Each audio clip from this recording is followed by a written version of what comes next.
Hey guys, what is up? Today we'll show you how to edit album covers in CapCut. If you've been enjoying our videos, consider dropping a like or a sub. It only takes a second of your time and it will help us a bunch. With that said, let's dive into the video.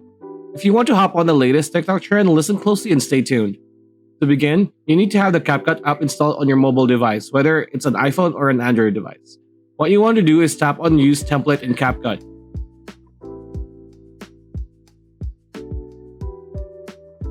Then, tap on Open. Afterwards, tap on Use Template on the bottom right. Then, you need to add 5 videos from your gallery. Afterwards, tap on Preview. When it's done, watch the video and make sure everything is to your liking. Then, tap on Export. Then, tap on Export without watermark. It's that simple. Hope the video helped. Like, comment, share, subscribe, ring that bell icon, and we'll see you on the next video.